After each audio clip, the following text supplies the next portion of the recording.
하나님께서 오늘 우리에게 허락하신 말씀 신약성경 마가복음 2장 18절에서 22절까지 말씀입니다.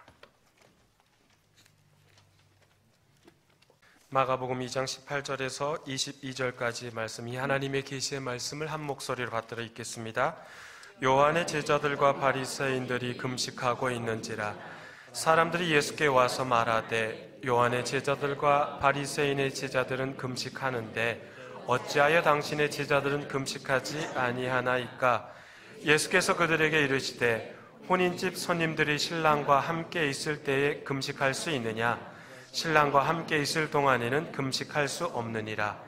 그러나 신랑을 빼앗길 날이 이르리니 그 날에는 금식할 것이니라. 생배 조각을 낡은 옷에 붙이는 자가 없나니 만일 그렇게 하면 기운 새 것이 낡은 그것을 당기어 헤어짐이 더하게 되느니라. 새 포도주를 낡은 가죽 부대에 넣는 자가 없나니 만일 그렇게 하면 새 포도주가 부대를 떠뜨려 포도주와 부대를 버리게 되리라. 오직 새 포도주는 새 부대에 넣느니라 하시니라. 아멘. 하나님의 말씀입니다. 교회 여러분 평안하셨습니까? 한 주간 생활하시면서 여러 가지로 힘든 그런 상황 속에서도 이 자리에 나오신 우리 모든 교우님들, 우리 주님의 크신 사랑과 은총이 함께 하시기를 간절히 소망합니다. 코로나 기간 동안에 우리 모두는 참 힘들고 어렵고 고통스러운 시간을 보냈습니다. 그 힘든 와중에도, 코로나 기간의 그 힘든 와중에도 직장인들에게 그 힘든 와중에도 무엇이 가장 그래도 좋았습니까? 라고 물어보자 회식이 없어서 좋았답니다. 그만큼 요즘 신세대들에게는, 특히 MZ세대들에게는 직장 상사와 식사하는 자리가 참 어려운 자리이면서 낯설고 생경한 그러한 자리가 되는 것이죠. 우스갯소리로 예전에 그랬다고 하죠. 승진한 어느 부장이 야, 오늘 내가 다 쏠게. 그래서 식당에 갔다고 해요. 식당에 가서 다 앉아있는데 승진한 부장이 딱 먼저 한마디 하는 겁니다. 자, 나는 짜장면. 자, 너희들은 마음대로 아무거나 다 시켜. 뭐든지 시켜. 그러면 시킬 수 있어요? 없어요? 쭈뼛쭈뼛 하는 거죠. 분위기는 다 이제 짜장면으로 통일하는 분위기예요. 그런데 들어온 지 얼마 안 된 막내 신입사원이 볶음밥이요. 곱빼기로요. 이러면 눈치 없는 막내로 찍히는 거죠. 대세를 거스르면 눈치 없다 또는 속 없는 놈이다, 모난 돌이 정 맞는다, 제발 튀지 말고 살아라, 굵고 짧은 직장 생활보다 가늘고 길게 사는 게 더 낫다, 별별 소리를 우린 다 듣게 됩니다. 대세를 따르고 유행을 따르면 세상 살아가는데 도움이 됩니까? 그렇다면 신앙생활은 어떻게 해야 합니까? 세상에서 말하는 대세를 따르는 게 맞는 것일까요? 그런 관점에서 오늘 말씀을 함께 나눠보고자 합니다.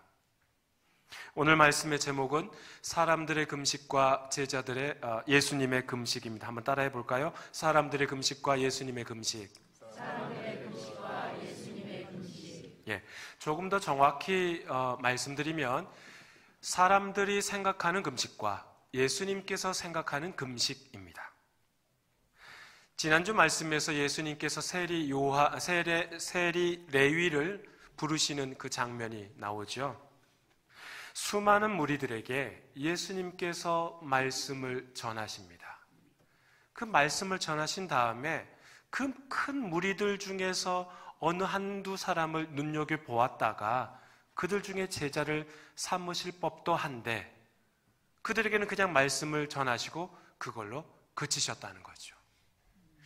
예수님께서는 길을 지나가시다가 세관에 앉아있는 세리를 보시고 그에게 나를 따르라 라고 말씀하십니다.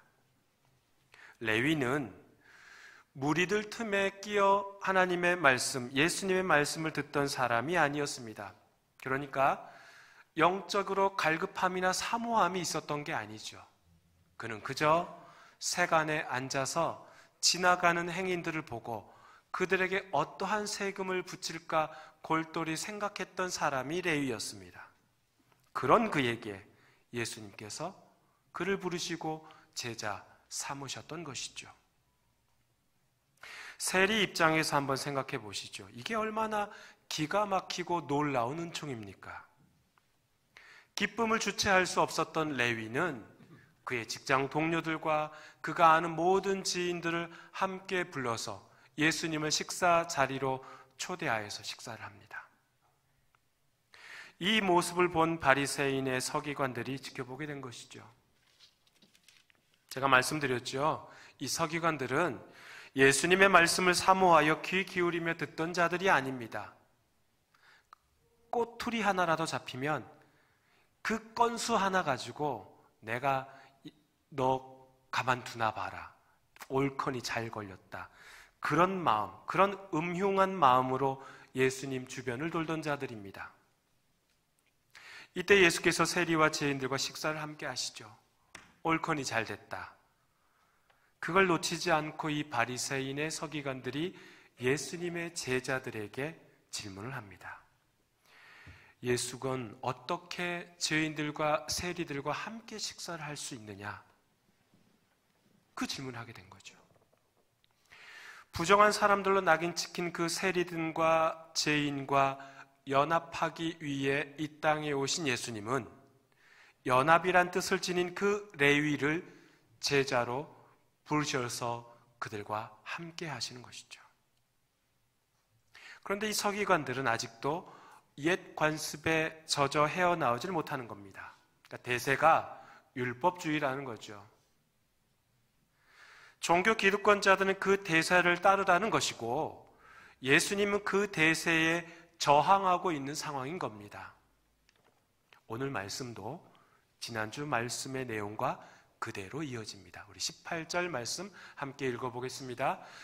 요한의 제자들과 바리새인들이 금식하고 있는지라 사람들이 예수께 와서 말하되 요한의 제자들과 바리새인의 제자들은 금식하는데 어찌하여 당신의 제자들은 금식하지 아니하나이까? 아멘. 오늘 말씀을 자세히 보시면 지난주 말씀과 한번 견주어 보십시오. 지난주에는 바리새인의 서기관들이 예수님의 제자들에게 질문하는데요. 오늘 말씀은 바리새인들이 또는 그의 제자들에게 질문하는 게 아닙니다. 사람들, 익명의 사람들이 예수님에게 질문하고 있습니다. 그들의 질문은 쉽게 말해서 왜 대세를 따르지 않느냐는 거죠. 지금 요한의 제자들도 바리새인의 제자들도 다 금식을 하고 있는데 당신의 제자들, 예수 당신의 제자들은 왜 금식을 하지 않느냐는 거죠. 왜 대세를 따르지 않느냐가 바로 지금 질문의 요인입니다. 그런데요, 금식에는 두 가지가 있습니다. 자발적인 금식과 의무적인 금식이 있습니다. 의무적인 금식은 레위기 23장에 나오듯이 대속죄일이 되면 합니다. 마치 우리가 교회에서 신년 특별 새벽 기도회 또는 금식을 하면서 하는 그런 신년 기도회를 하듯이 이 유대인들도 새해 맞이 금식을 하는 거죠. 유대력으로는 새해, 로시 하샤나라는 그 새해는 7째 달 첫째 날입니다. 우리로 말하면, 우리 양력으로 하면 9월에서 10월경이 새해입니다. 그날이 되면 나팔을 불기 때문에 나팔절이라고도 말하기도 합니다. 7째 달 10일이 대속죄일입니다. 그러니까 새해가 지나고 10째 날이 되면 대속죄일이라 부르고 그들의 말로는 욤키푸르라고 합니다. 그날이 되면 레위기 23장 27절에 나와 있는 것처럼 스스로 괴롭게 해야 하는 날입니다. 자기 자신을 스스로 괴롭게 한다는 게 뭐예요? 자해하는 거예요? 뭘까요? 금식하는 겁니다. 그렇죠.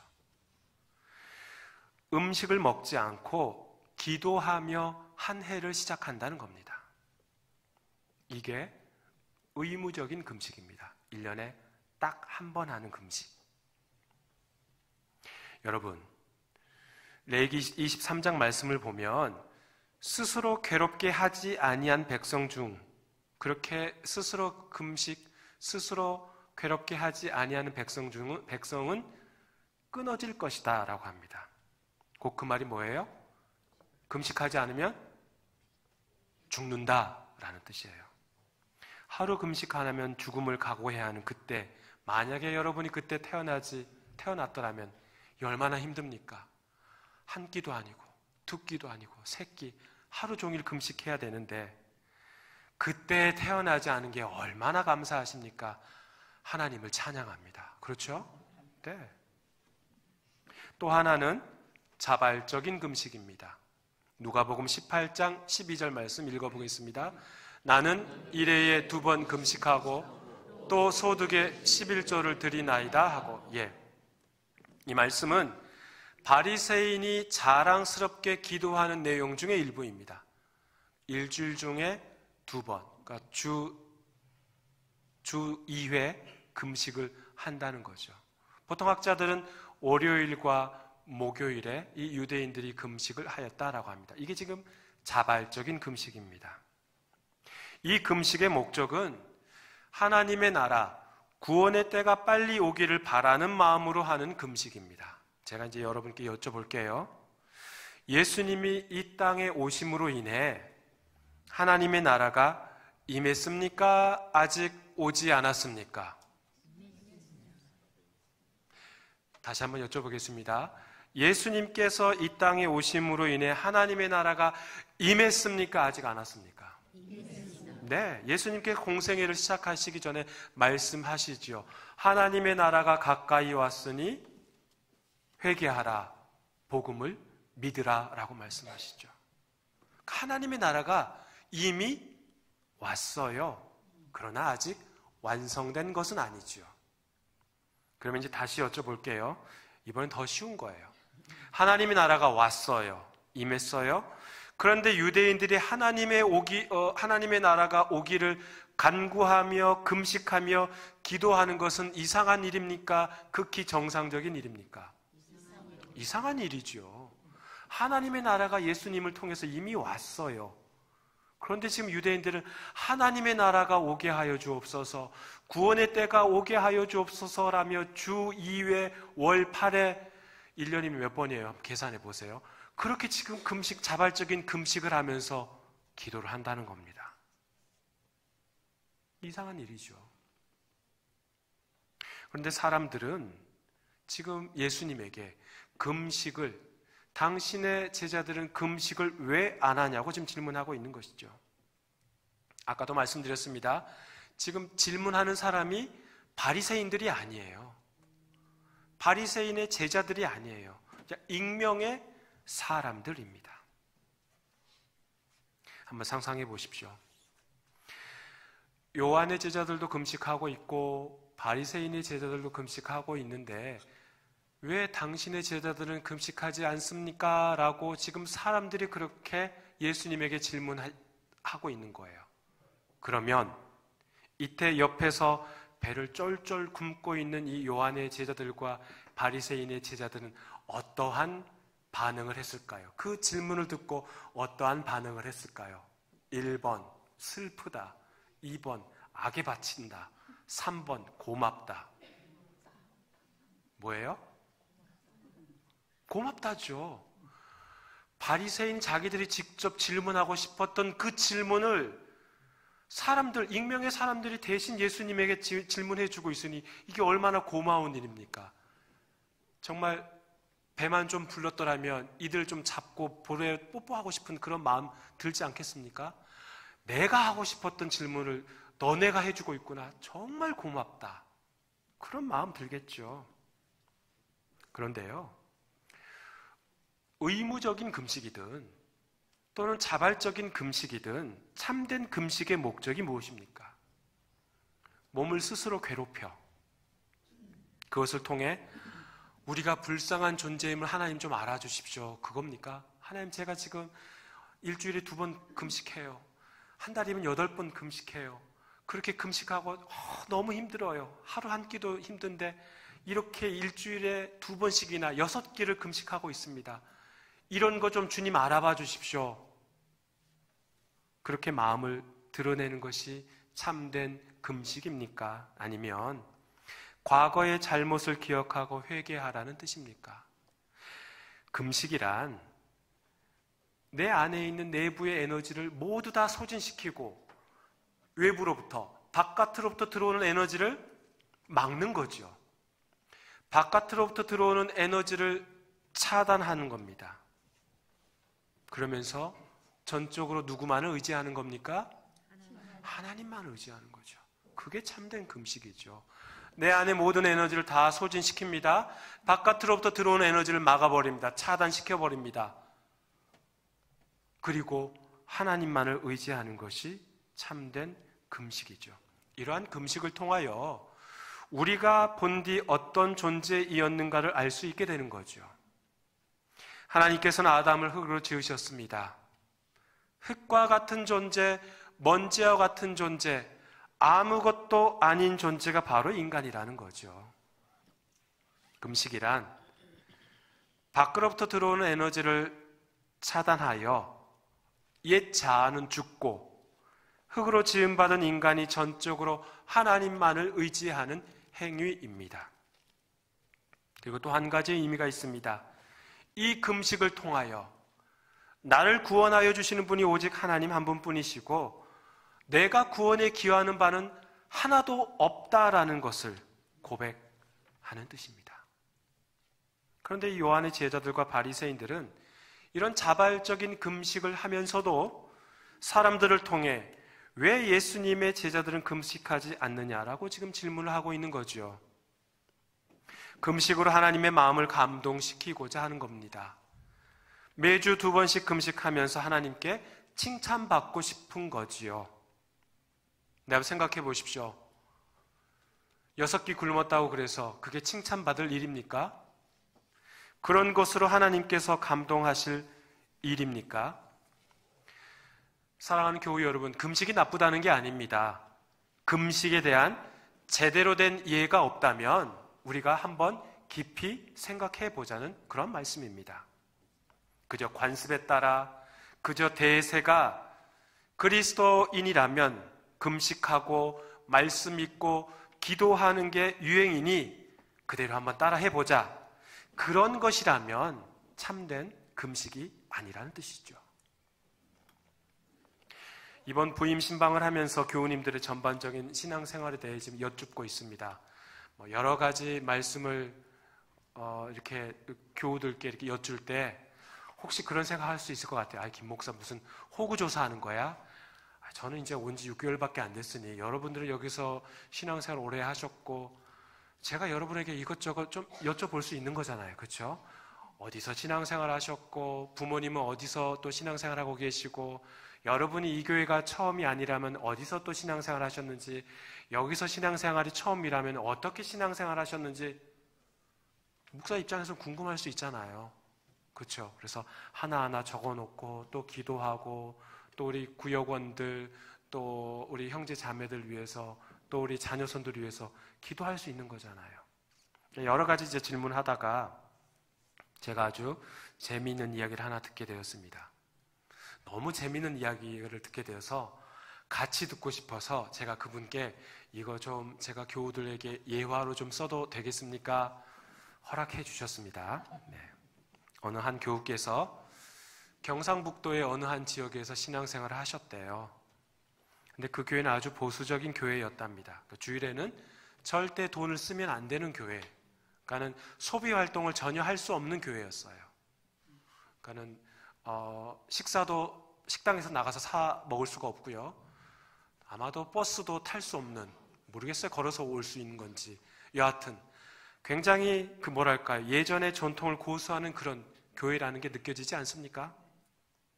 더 재미있는 사실은 오후 찬양 예배를 드리는데 어르신들의 반대로 이 예배당 안에 악기를 들여놓을 수가 없는 거예요. 근데 청년들은 악기를 동원하여 찬양하고 싶은 마음이 굴뚝 같은 거죠. 그러다 보니 어떻게 해요? 예배당 바깥에다 드럼을 설치했답니다. 안에서는 마이크로 찬양하고 저 바깥에서는 열심히 드럼을 크게 치겠죠. 예배당 문을 좀 활짝 열어놓고요. 어른들은 은혜가 되는 거예요. 박수 치면서 찬양하는데 어디선가 악기는 들려요. 출처는 알 수가 없어요. 그런데 막 찬양이 되는 거예요. 그 은혜가 되는 거예요. 그런데 이미 당회원들은 결의를 했기 때문에 예배당 안에 악기를 들여놓을 수가 없는 겁니다. 그래도 청년들은 포기하지 않고 일주일에 몇 센티씩 앞으로 이동하였답니다. 그렇게 하여서 본당에 드럼이 들어올 수 있게 된 게 4년 걸렸답니다. 찬양할 때 악기를 동원하여 박수치며 은혜는 받고 있지만 관습과 전통으로 인해 악기를 들여놓을 제안을 전혀 받아들일 수 없었던 것이죠. 대세가 아직은 본당에 악기를 들여놓는 것이 아니다라고 생각한 것이죠. 사람들이 예수님께 금식에 관해 질문했을 때 예수님께서는 비유로 말씀하십니다. 결혼식에 손님들이 신랑이랑 함께 있는데 그러한 잔치집에 금식을 하는 게 맞느냐? 곧 이 말은 예수님 당신이 신랑이시기에 제자들이 금식할 필요가 없다는 뜻이죠. 그렇다고 예수님께서 금식을 완전히 부정한 것은 아닙니다. 우리 20절 말씀 함께 읽어보겠습니다. 그러나 신랑을 빼앗길 날이 이르리니 그 날에는 금식할 것이니라. 비유의 말씀이지만 조금 이상하지 않습니까? 결혼식 잔치가 열려요. 보통 이스라엘에서 결혼식 잔치 피로연을 하면 일주일 이상 합니다.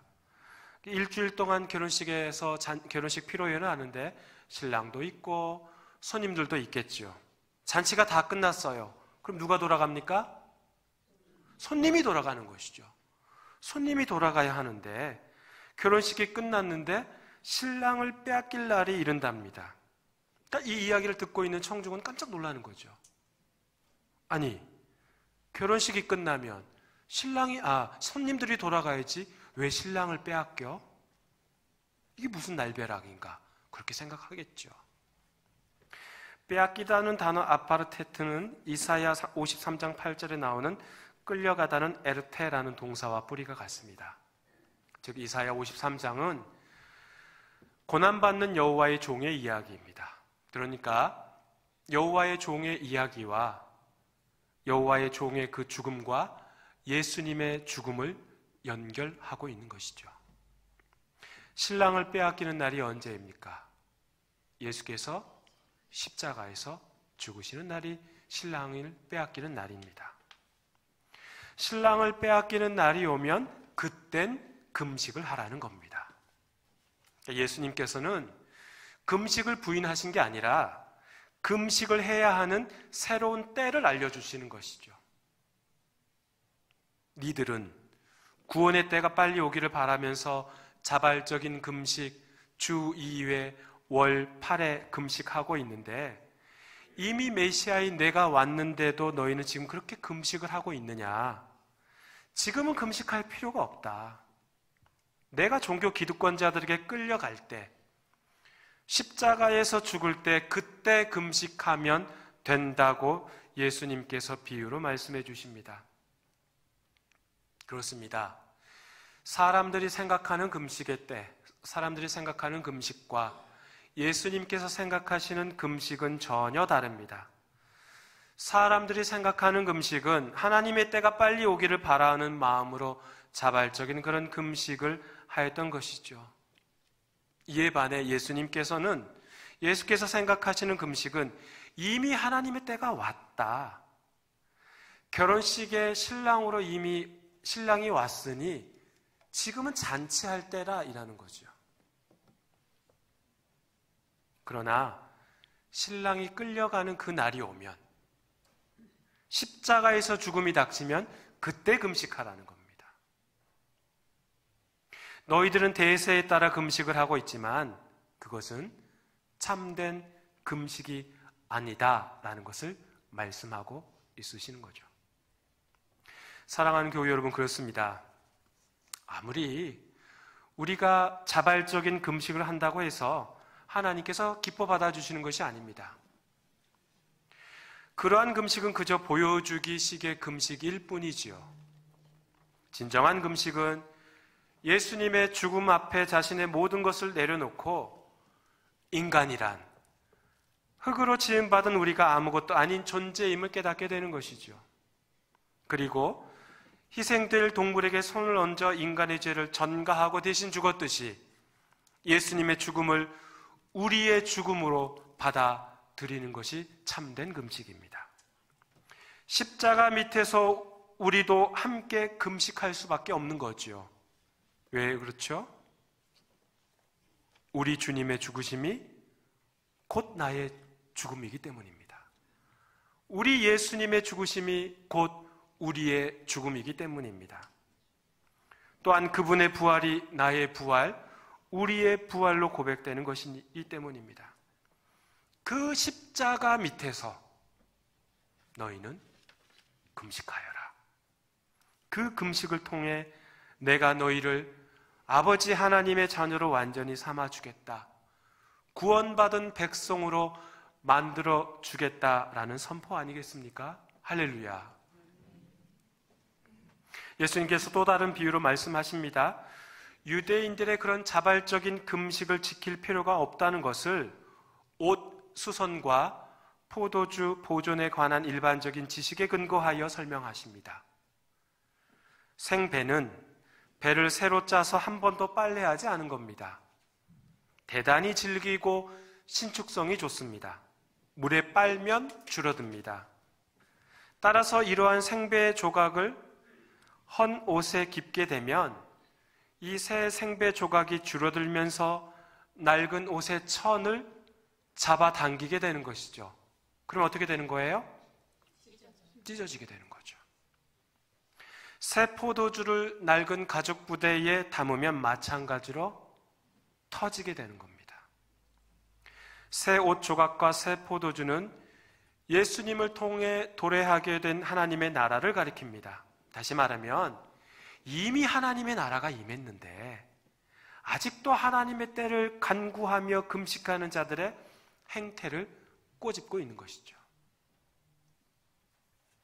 유대인은 전통을 고집하고 있고 아직도 대세는 자발적인 금식이라 생각한 것이죠. 그러니까 최소 2회 아니면 3회, 2회는 금식을 해야 한다는 겁니다. 그런데 주님은 그게 아니라는 거죠. 이미 예수 그리스도를 통해 종말을 어떻게 살아야 하느냐가 중요한 것인데 아직도 옛 관습을 벗어버리지 못하고 대세는 주 2회야. 아니에요. 요즘 추세는 주 3회라면서 그러면서 배를 쫄쫄 굶어가며 그렇게 금식을 하고 있다는 거죠. 오늘 예배 끝나고 금식하지 마셔요. 다 4층에 올라가셔서 맛있는 식사하십시오. 너도 나도 금식을 하고 있으니 나도 또 계속 금식을 해야 되는가? 그런 마음에 사로잡혀서 대세는 주 2회래. 그렇게 자발적인 금식을 하고 있는 이 어리석은 모습을 꼬집고 있는 것이 바로 예수님의 비유의 말씀입니다. 말씀을 맺습니다. 사람들이 생각하는 금식과 예수께서 생각하는 금식은 전혀 다릅니다.